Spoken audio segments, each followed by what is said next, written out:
अस्सलाम वालेकुम students, welcome to my YouTube channel mister EDU expert. I am doctor Nayab. आज हम बायोलॉजिकल मॉलिक्यूल्स का लेक्चर नंबर 6 लेकर आए हैं, जिसमें आज हम बहुत ही इम्पोर्टेंट अपने बायो मॉलिक्यूल को डिस्कस करेंगे, जो है प्रोटीन। लास्ट लेक्चर में हमने कार्बोहाइड्रेट को बहुत ही डिटेल से डिस्कस किया, उसकी क्लासिफिकेशन को डिस्कस किया। अगर आपने हमारा वो वाला वीडियो नहीं देखा है तो उसकी लिंक मैंने डिस्क्रिप्शन बॉक्स में दे दी है, आप उसको ज़रूर देखें और अपना कॉन्सेप्ट बिल्ड करें। आइए तो हम अपने लेक्चर की तरफ मूव करते हैं।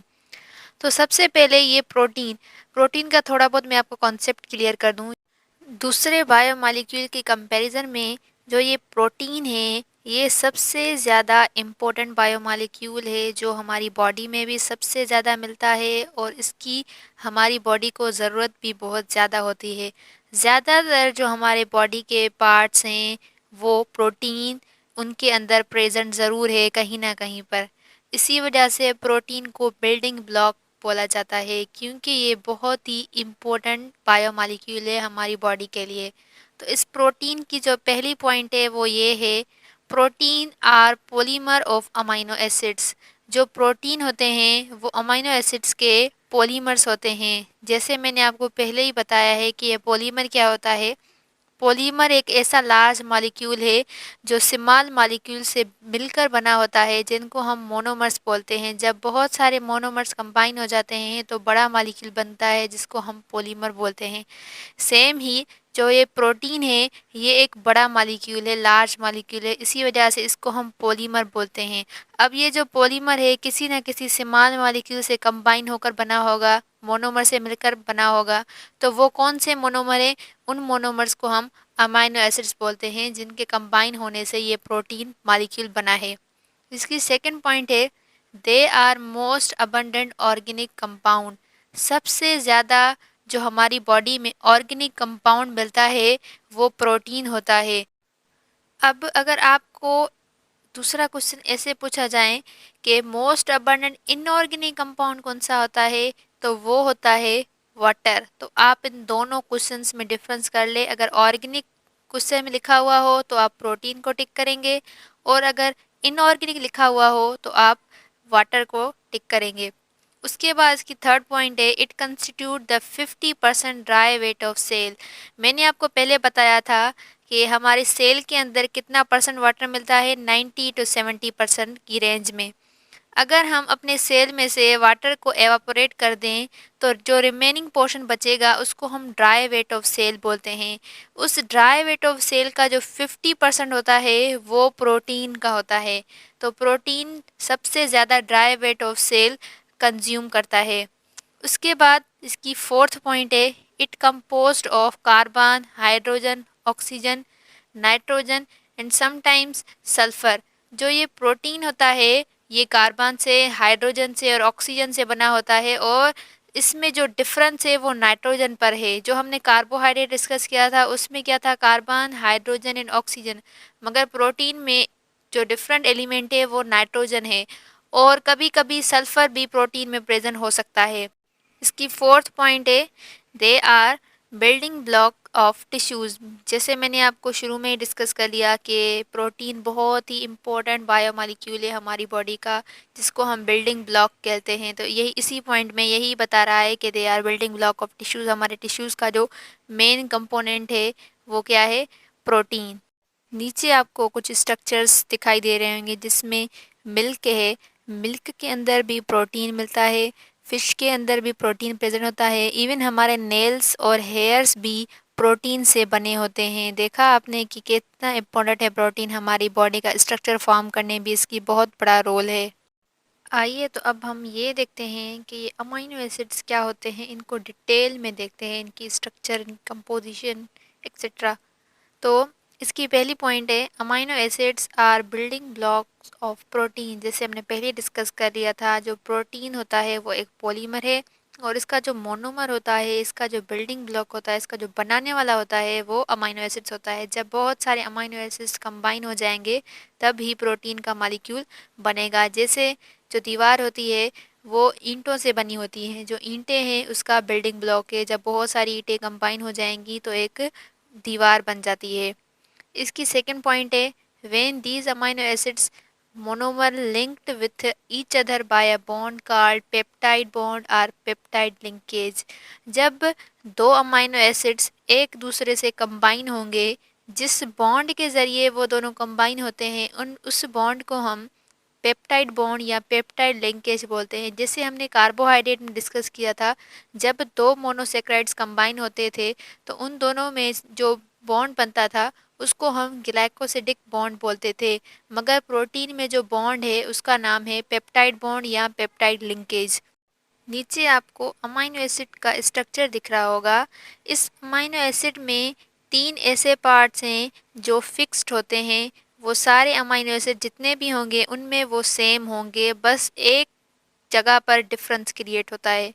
तो ये जो अमाइनो एसिड होता है, इसके सेंटर में एक कार्बन प्रेजेंट होता है। इस कार्बन को हम अल्फ़ा कार्बन बोलते हैं। ये जो कार्बन होता है इसकी वैलेंसी 4 होती है, मतलब कि कार्बन 4 बॉन्ड बनाता है। तो कार्बन के चारों बॉन्ड हमें ऑक्यूपाई करने हैं। तो कार्बन का जो एक बॉन्ड होता है वो अमाइनो ग्रुप ऑक्यूपाई कर लेता है, और कार्बन का जो दूसरा ग्रुप होता है वो कार्बोक्सिल ग्रुप ऑक्यूपाई कर लेता है। ये जो कार्बोक्सिल ग्रुप होता है, इसमें कार्बन ऑक्सीजन के साथ डबल बॉन्डेड होता है, और कार्बन के एक साइड OH ग्रुप होता है जो फिक्स्ड होता है, और कार्बन के दूसरे साइड कार्बन की चेन अटैच हो सकती है। जैसे मैंने आपको अल्डिहाइड और कीटोन में बताया था, वैसे ही ये भी एक फंक्शनल ग्रुप है। उसके बाद इसी कार्बन का जो थर्ड बॉन्ड है वो हाइड्रोजन ऑक्यूपाई करता है। ये अमाइनो ग्रुप, हाइड्रोजन और कार्बोक्सिल ग्रुप ये फिक्स्ड हैं। बस डिफरेंट किस पर होता है, ये जो कार्बन के नीचे जो R लिखी हुई है, ये जो R ग्रुप है, इसको हम रेडिकल ग्रुप बोलते हैं। जो ये डिफरेंट अमाइनो एसिड बनेंगे, ये सिर्फ इस रेडिकल ग्रुप को ही चेंज करके बनेंगे। रेडिकल ग्रुप पर अगर कुछ भी लग जाएगा तो वो दूसरा अमाइनो एसिड बन जाएगा। बाकी ये तीनों ग्रुप्स फिक्स्ड होते हैं। यही R ग्रुप होता है जो अमाइनो एसिड की केमिकल और फिजिकल प्रॉपर्टीज़ को डिसाइड करता है। आइए तो मैं आपको अमाइनो एसिड का और ज़्यादा डिटेल में स्ट्रक्चर समझाऊं। तो इसकी पहली पॉइंट है, human body is made up of 20 amino acids. जो ह्यूमन बॉडी होती है उसके अंदर 20 अमाइनो एसिड्स मिलते हैं। मगर मैं आपको थोड़ा बहुत और डिटेल में बताऊं तो ये जो अमाइनो एसिड्स होते हैं वो टोटल जो डिस्कवर हुए हैं वो 170 डिस्कवर हुए हैं। उन 170 अमाइनो एसिड में से जो 25 अमाइनो एसिड्स हैं वो आल लिविंग ऑर्गेनिज्म को बनाते हैं, मगर उन 25 में से जो 20 अमाइनो एसिड्स हैं वो ह्यूमन बॉडी के अंदर प्रेजेंट होते हैं। तो ये आप पॉइंट याद रख लें। उसके बाद इसकी सेकंड पॉइंट है, each amino acid varies from each other by R group का रेडिकल ग्रुप। मैंने आपको पहले ही एक्सप्लेन कर दिया है। ये जो 20 अमाइनो एसिड्स हैं ये कहाँ पर डिफरेंस क्रिएट करते हैं, इस R ग्रुप पर। बाकी ये तीनों ग्रुप्स इसके फिक्स्ड होते हैं। R ग्रुप कोई भी लगेगा तो वो डिफरेंट अमाइनो एसिड होगा। ऐसे ही 20 अमाइनो एसिड इस R ग्रुप को चेंज करके बनेंगे। जैसे आपको 3 एग्जाम्पल नीचे नज़र आ रहे हैं। पहला एग्जाम्पल है ग्लाइसिन। ग्लाइसिन में अमाइन ग्रुप, कार्बोक्सिल ग्रुप और एक हाइड्रोजन जो है वो फिक्स है, मगर जो फोर्थ नंबर बॉन्ड है उसके ऊपर हाइड्रोजन अटैच हो गया है। अगर R ग्रुप हाइड्रोजन होगा तो वो ग्लाइसिन कहलाएगा। उसके बाद सेकंड एग्जांपल है, इसमें भी तीनों ग्रुप्स फिक्स्ड है, मगर R ग्रुप क्या है, CH3, इसको हम मिथाइल बोलते हैं। अगर R ग्रुप की जगह पर मिथाइल लग जाएगा तो उसको हम एलेनाइन बोलते हैं। उसके बाद थर्ड एग्जांपल है, इसमें क्या है, R ग्रुप पर CH2OH, इसको हम बोलते हैं इथाइल अल्कोहल।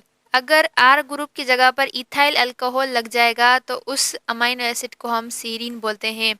तो ये तीनों देखें, इसमें तीनों ग्रुप सेम है, बस डिफरेंट कहाँ पर है, R ग्रुप पर। अगर R ग्रुप चेंज हो जाएगा तो अमाइनो एसिड भी चेंज हो जाएगा। इसी तरह ऐसे ही R ग्रुप अगर हम चेंज करेंगे तो टोटल 20 अमाइनो एसिड्स हमें मिलेंगे। आपको 20 अमाइनो एसिड्स स्क्रीन पर शो भी हो रहे होंगे। आइए तो अब हम ये देखते हैं कि ये पेप्टाइड बॉन्ड या पेप्टाइड लिंकेज कैसे बनता है। तो इसकी पॉइंट है, peptide bond is found between amino group of one amino acid and carboxylic group of the other amino acid by releasing one water molecule. हमने डिस्कस किया था कंडेंसेशन टॉपिक को। कंडेंसेशन में क्या था, दो या दो से ज़्यादा मोनोमर्स कंबाइन हो रहे थे और वाटर रिलीज़ हो रहा था और बॉन्ड की फॉर्मेशन हो रही थी। वैसे ही यहाँ पर भी है, अगर 2 या 2 से ज़्यादा अमीनो एसिड्स कंबाइन होंगे, वाटर रिलीज़ होगा और बॉन्ड की फॉर्मेशन होगी। मगर बॉन्ड किन ग्रुप्स के बीच में बनेगा, क्वेश्चन ये क्रिएट होता है। अगर 2 अमीनो एसिड्स कंबाइन होकर प्रोटीन बना रहे हैं, तो जो एक अमीनो एसिड होगा उसका अमीनो ग्रुप और जो दूसरा अमीनो एसिड होगा उसका कार्बोक्सिलिक ग्रुप, इन दोनों के बीच में बॉन्ड क्रिएट होगा। अमीनो ग्रुप अपना हाइड्रोजन रिलीज करेगा और कार्बोक्सिलिक ग्रुप अपना OH। ये हाइड्रोजन और OH कंबाइन करके वाटर बन जाएंगे और रिलीज हो जाएंगे और इन दोनों के बीच में पेप्टाइड बॉन्ड बन जाएगा। क्वेश्चन यहाँ पर ये होता है कि peptide bond formed between nitrogen and carbon, ऐसे आप उसको आंसर देंगे। आइए तो अब हम सीक्वेंस ऑफ अमीनो एसिड्स को डिस्कस करते हैं। इस टॉपिक का मतलब ये है कि अमीनो एसिड्स जो होते हैं वो एक पर्टिकुलर पैटर्न में अरेंज होते हैं, रैंडम पैटर्न नहीं होता। तो सबसे पहले जो हमें अमीनो एसिड की सीक्वेंस के बारे में बताया था वो था F. Sagar was the first scientist who determined the sequence of amino acid। सबसे पहले हमें इस साइंटिस्ट ने अमीनो एसिड की सीक्वेंस के बारे में बताया था कि अमीनो एसिड की सीक्वेंस भी होना बहुत लाजमी है। अगर उस सीक्वेंस में से एक अमीनो एसिड भी गलत आ गया तो वो एक डिजीज़, एक एबनॉर्मलिटी काज कर सकता है। तो नीचे एग्जाम्पल मैंने लिखे हैं 2। तो पहला है इंसुलिन। इंसुलिन एक ऐसी प्रोटीन है जो 2 पॉलीपेप्टाइड चेन से मिलकर बनी होती है। एक पॉलीपेप्टाइड चेन को हम अल्फ़ा बोलते हैं और दूसरी पॉलीपेप्टाइड चेन को हम बीटा बोलते हैं। अल्फ़ा चेन में 21 अमीनो एसिड्स अरेंज होते हैं और बीटा चेन में 30 अमीनो एसिड्स अरेंज होते हैं। टोटल कितनी हुए? 51 अमीनो एसिड। तो ये आप पॉइंट याद रख लें कि इंसुलिन में टोटल 51 अमीनो एसिड्स प्रेजेंट होते हैं और 2 पॉलीपेप्टाइड चेन प्रेजेंट होती हैं। उसके बाद सेकंड एग्जांपल है हीमोग्लोबिन। हीमोग्लोबिन एक ऐसी प्रोटीन है जो 4 पॉलीपेप्टाइड चेन से मिलकर बनी होती है। 2 चेन अल्फ़ा की होती हैं और 2 चेन बीटा कहलाती हैं। जो 2 चेन अल्फ़ा की हैं उसमें जो एक चेन होगी उसके अंदर 141 अमीनो एसिड्स होंगे। अगर 2 चेन्स हैं तो 2 को 141 से मल्टीप्लाई कर देंगे तो 282 आंसर आएगा। उसके बाद 2 बीटा चेन से, एक बीटा चेन में 146 अमीनो एसिड्स प्रेजेंट होते हैं। इसको भी हम 2 से मल्टीप्लाई करेंगे क्योंकि 2 चेन से, तो 292 आंसर आएगा। इन दोनों को प्लस कर देंगे तो टोटल हीमोग्लोबिन के अंदर जो अमीनो एसिड्स प्रेजेंट होते हैं वो 574 अमीनो एसिड्स प्रेजेंट होते हैं। अब आप सोच रहे होंगे कि मैंने तो आपको बताया था कि ह्यूमन बॉडी के अंदर तो सिर्फ 20 अमीनो एसिड्स प्रेजेंट होते हैं, ये 51 और 574 अमीनो एसिड्स कहाँ से आ गए। अब आपको मैं एक एग्जांपल के थ्रू समझाऊंगी।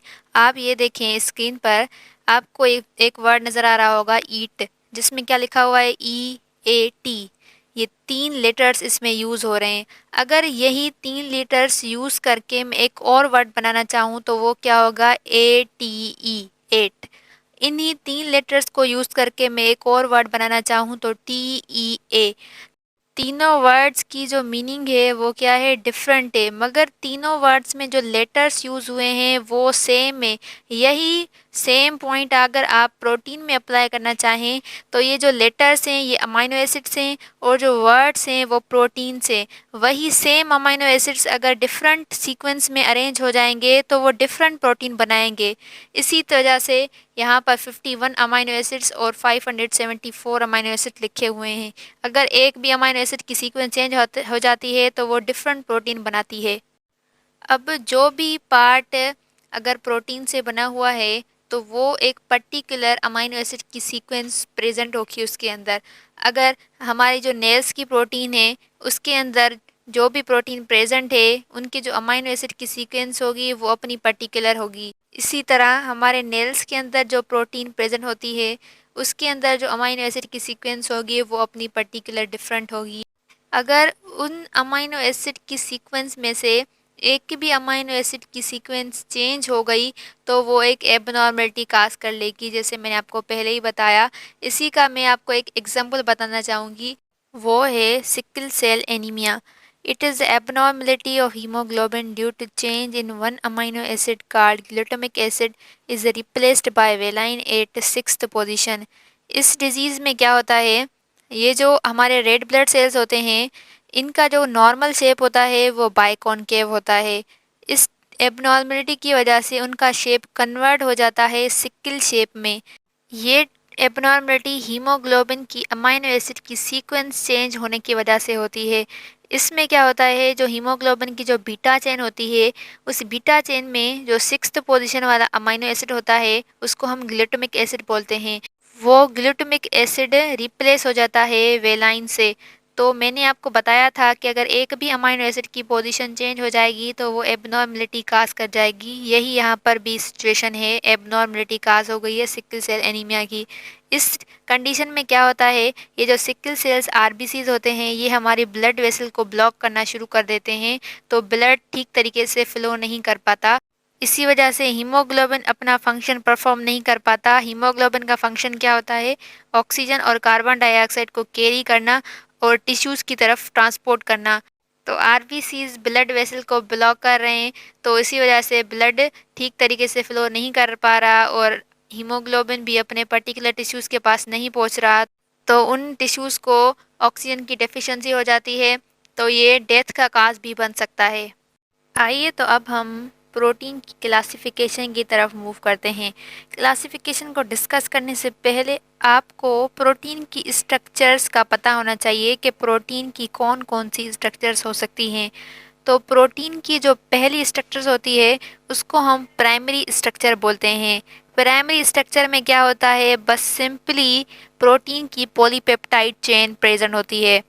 उसके बाद जो सेकेंडरी स्ट्रक्चर होता है उसमें जो प्रोटीन की पॉलीपेप्टाइड चेन होती है वो हेलाइकल फॉर्म में आ जाती हैं, या स्प्रिंग की फॉर्म में बोलें तो उसको हम अल्फ़ा बोलेंगे। अगर वो शीट्स की फॉर्म में हो जाएगी तो उसको हम बीटा शीट्स बोलेंगे।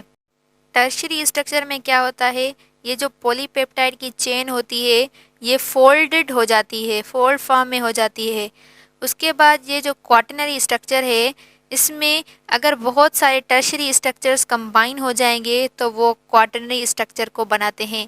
प्राइमरी स्ट्रक्चर का जो एग्जाम्पल होता है वो इंसुलिन होता है, और सेकेंडरी स्ट्रक्चर का जो एग्जाम्पल होता है वो हेयर्स या स्पाइडर वेब, और टर्शियरी स्ट्रक्चर का जो एग्जाम्पल होता है वो होता है लाइसोजाइम। ये लाइसोजाइम सेल में मिलता है, इसको हम डिटेल से आगे जाकर डिस्कस करेंगे। क्वाटरनरी स्ट्रक्चर में जो एग्जाम्पल होता है वो हीमोग्लोबिन होता है। आइए तो अब हम क्लासिफिकेशन ऑफ प्रोटीन को डिस्कस करते हैं। ये जो क्लासिफिकेशन है ये शेप की बेसिस पर है। तो इसका जो पहला क्लासिफिकेशन है वो है फाइब्रस प्रोटीन। इसकी पहली पॉइंट है they are long fibres of protein. Fibrous protein एक ऐसी प्रोटीन की क्लासिफिकेशन है जिसमें जो प्रोटीन्स होते हैं वो धागे की फॉर्म में आ जाते हैं। फाइबर्स मीन्स धागे, उस फॉर्म में अगर आ जाए, उनका शेप धागे की तरह हो जाए तो उस प्रोटीन को हम फाइब्रस प्रोटीन बोलते हैं। इसकी सेकंड पॉइंट है दे आर सेकेंडरी प्रोटीन। मैंने आपको स्ट्रक्चर में बताया कि सेकेंडरी प्रोटीन क्या होता है, जो स्प्रिंग शेप या हेलाइकल शेप में आ जाए उन स्ट्रक्चर्स को हम सेकेंडरी प्रोटीन बोलते हैं। इसकी थर्ड पॉइंट है they are insoluble in water. ये जो फाइब्रस प्रोटीन्स होती हैं ये वाटर में हल नहीं होती, ये इनसॉल्युबल होती हैं वाटर में।